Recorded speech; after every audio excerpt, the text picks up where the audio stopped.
Yooyyaa jajjaboo fafayyoo babaaroo nagee jirtanii anillee nagee jira.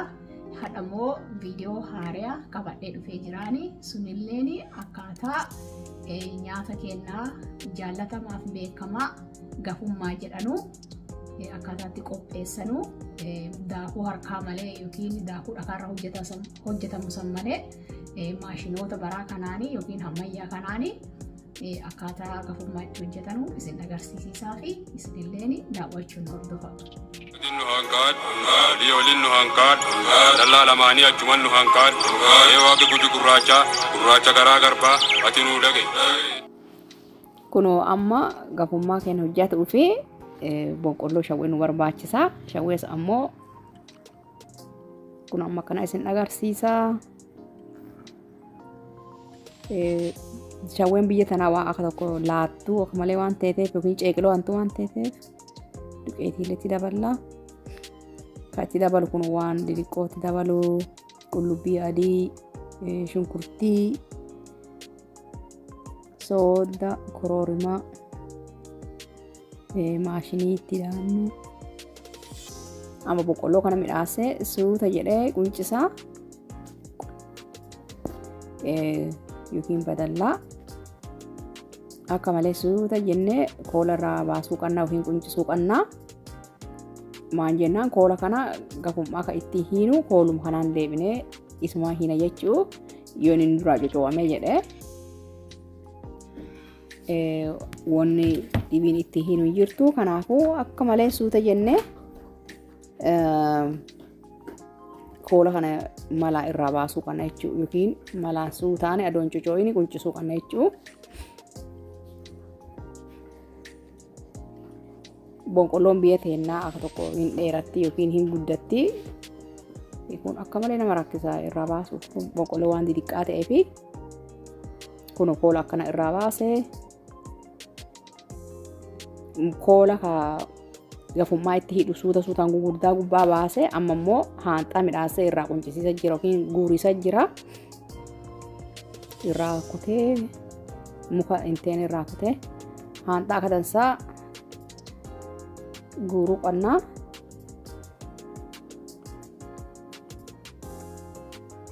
Eega koola gafummaa hidhu irraa suuta jedhee irraa baaseen duuba kanama cadhiseetuma akka fedhe irraa quuncisee haanxaallee irraa guuree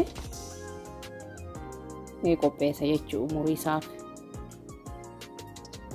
Haanxaan akka malee nama rakkisaa yeroo fudhannee haanxaa akka dansaa qonyee keessaa baasuu qabna. Muka duubaa sanillee muriisaaf gulanaa bakka nama rakkinnee midhaasinee irraa murree kunoo amma muriisa itti seenaa. Duruu yoonu beennu maacidii muranii haantu yookaan haantuu muranii an ammasitti haantuu yookiin maacidii hin qabu. Wama qannuuni haaduu akka dansaa qara qadduuni murra jechuu. Midhaasinee gubbaa suutaan muruu qabnaa. Cadhinnee gubbaa gadi bonqinee jennee qolli isaa akka tokko keessaa mul'ataa nama rakkisaa yookiin dansaa mutii ilatti naman tolullee. Kanaafuu akka dandeenyetti gubbaa didiqqeessinee muraa haga gadii muka itti murruu fi eegannoo goonee muka kan dhaqannee yeroo takkaallee yookiin akka irraa gadi hin bonqine suutaanii gubbaa gadi murree biillawaallee yookiin haaduu maddii murree garagalchinee kan hafatti irra hafe kaanii ila isaa midhaasinee irraa gadi taana jechuu. Boqqolloo yeroo hedduu yookiin badallaani ila qabaa. Ilti sun akka malee irra hatti mukarratti ila sanini maddii haaduun qaran qanneeni irraa gadi duubuu qabna jechuu.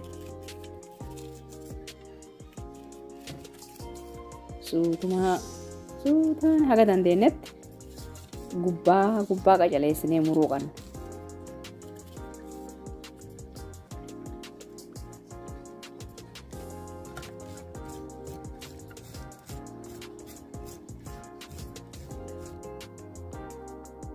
Amma immoo waan uddaa'uu hangafaa kan gubatti naqee jira. Shunkurtii qullubbii adii, soodda, koroorima waan gumatti naqee kunoo akkanatti daakaa jira jechuudha amma.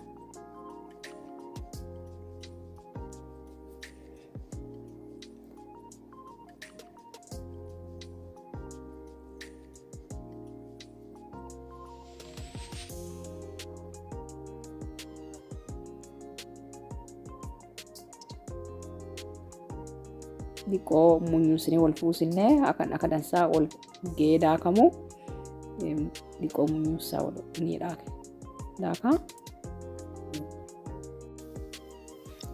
Amma kunoo midhaasnee akkanatti maashinuma kanaan daannaa durii waan beeku harkaanii daakuu harkaatti yookiin dhagaarraa hojjetamee isa daakanii akka malee nama rakkisaa harka lafa nama jimeessaa yookiin harka nama buuqacheessaa hedduu nama dhibaa. Karaa kanaan gara kiyyaan kanaa kanatti daakuun akka malee natti tole yookiin akka malee salphaa fakkaatee natti mul'ate eessayyuu adoo jiraattanii akka kanatti daakuun irraa akka malee kasoo natti fakkaate karaa kiyyaan akka malee yeroo gabaabduu keessatti waan nama hedduu nyaata nama hedduu qopheessuu dandeettan jechuu yoo maashinii akkana daattanii. Ka durii harkaan daannu suni akka malee eloo guddoo rakkoo yeroo dheertuu namarraa fudhata. Kunoo akkuma argitan kana yeroo gabaabduu keessatti maashiniin kun dirqama kana callaa ta'uu hin qabu. Kamaa qaddanu kan mana keessaa qaddanu kumiyyuu hinuma daakaa. Boqqolloon biyya tanaa yookiin badallaan biyya kanaa waa akka malee ceeqiloo ta'eef yookiin akka malee waan wanni qabne bisaan qadduu fi duqeetii yookiin bullaa boqqolloo tadhibii itti dabale jechuudha. Bullaa boqqolloo yoo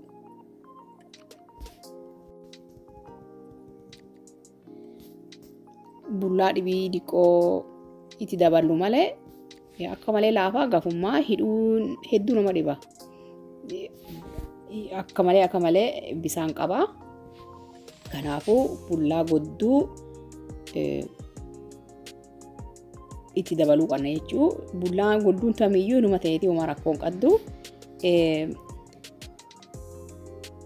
Yeroo tanatti fakkaansee hojjetiisaaf waan barbaadee fi boqqolloo hedduu muree isin garuu dhiqquma isaa barbaaddanii fakkeenyaaf gafummaa 10 fa hojjetiisaa fi boqqolloo 5 murtanii duqeetii dhibii itti dabaltanii waltammattanii hojjetuu hin dandeettanii hangaruu fakkaansee hojjetiisaaf waan barbaadee fi boqqolloo badallaa baay'ee muree akkuma sanii duqeetii baay'ee itti dabalee isin akkuma feetanutti badallaalee dhiqeessuu dandeettanii isuma 5,000 fa murtanii bullaa dhiqoo itti dabaltanii akkuma isinii toletti hojjetuu dandeettanii yeroo hedduu fakkaansee hojjedhee firiizii fageessa godhaa yookiin nama hedduu fa'aallee yookiin nama fa'aaf qoodaa nama fa'aa kenna jechuu yeroo takkatti fakkaansee hojjedhee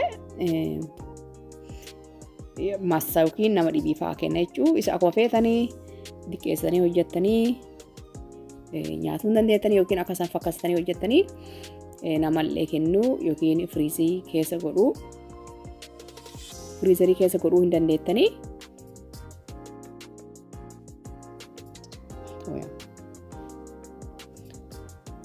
Kunoo amma hiitanuu kana fakkaata. Dhugaa dubbii fi hidhiisa akka malee nama rakkisaa keessattuu yoo akka malee dhiqoo yoo bullaatti dabaltanii akka dansaa akka inni dhiqoo goguu yoo hin godhini laafaan suniin akka malee hidhiisaaf nama rakkisa. Garuu yoo bilcheessitanii homaa bullaa itti dabaltan sunii hin beessittu homaa rakkoon guddaan qabu gafuma jedhaa. Baay'ee fuula isaallee namatti tola. Kanaafuu bullaa itti dabaleesaa fi hin yaadda'inaa itti dabalaa akkuma feeta itti dabalaa boqqolloon yookiin badallaan fireeshiin suni akka malee keessa shawween akka dansaa keessaa dhootti jechuudha. dhugumaanuu gafummuma biyyaa san fakkaata. Kanaafuu bullaatti dabalee isaa hin sodaatina yookiin hin yaadda'ina haga feeta itti dabalaa. Haga danda'ame garuu badallaa diqqeessaati yookiin isuma hidda yookiin muka shaniifaa akkas muraa. Yookaan immoo kun akka kana isin duraa fakkantee jechuudha. Amma kun akka malee natti fakkanteerti. Oomamuti ani firiijii like massuu danda'a jechuudha. Yookiin firiizariin naqaa yookiin firiijii keessa kaayaa yookiin namaa kennaa. Uumaan rakkoon qabu yoo fakkanillee ana bira. Isin garuu akka yaaddanitti akka barbaadanitti diqqeessitanii fakkansitanii hojjetuu hin dandeettanii. Bisaan qara garuu danfisuu qaba. Bisaan danfe naqee kunoo bisaan akka dansaa burqee garagale kaane isa itti naqee jechuu.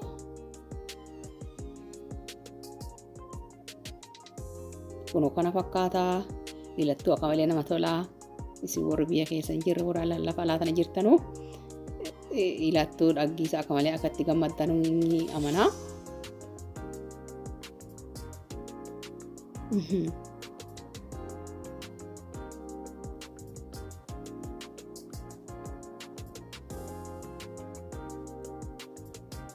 Bakka kun akkasitti midhaasee qubeetti qadaannee danfisuu qabna yeroo dheertuu fi yoo dhiqaattee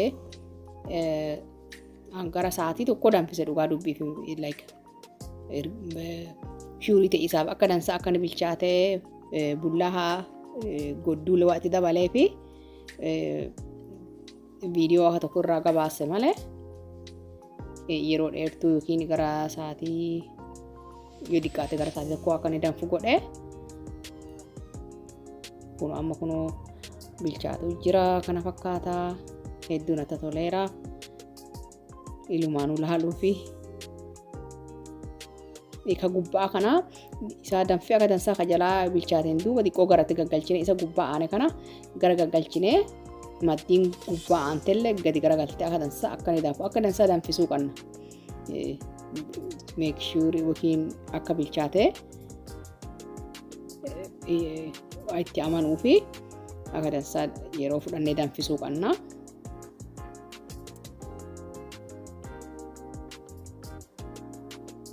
Kun akkana danfisaa jira. Hedduu ilaan namatti tola. Warra as jiraatanii na waliin nyaatuu hin dandeenye dhiifama naa godhaa.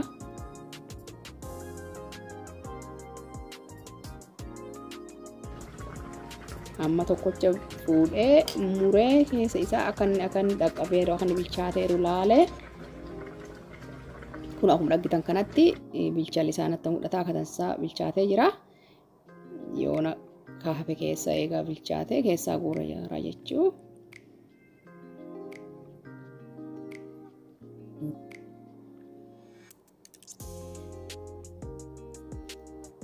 Kun yoo bilchaatee irraa ba'u kana fakkaata.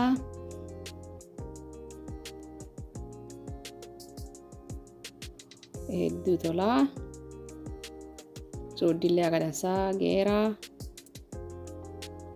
Kunoo.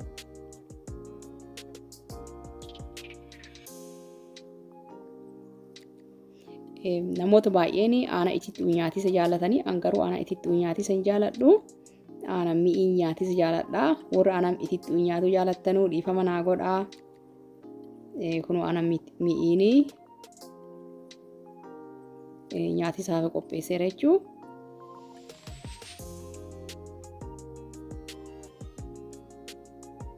Waan adda addaatiin karaa adda addaatiin nyaatuu dandeettanii garuu yeroo baay'ee aanaa mi'ii nyaatisa jaaladha gafummaa. Namoota baay'een gafummaa akkamiin aanaa mi'ii nyaattaa aanaa itittuu malee nami jedhanullee hin jiranii. Kuma rakkoon qabu akkuma abbaan jaalatee yookiin wama isin dagatee jechuu. Yoo aanaa mi'iilee isin dagatee itittuulee isin dagatee wama isin toleeni yookiin isin dagateeni wama kama argataniini nyaatu dandeettanii. Waan guddoo isin ta'e qabu isinuu hin beektan jechuu warri gafummaa beektanuu akkam akka nyaatanuu maani akka nyaatanuu maani akka isin tolu isinuu hin beektan jechuu. Hadhaa fi kasin agarsiisaa dhufe kanuma nagaan naa turaa. Yaga viidiyoo biraatii wal dhaggenutti. Adinnu hankad, liyolinnu hankad, dalla lamani achumannu hankad, ewa ke guju gurracha garaa garba, atinu dage.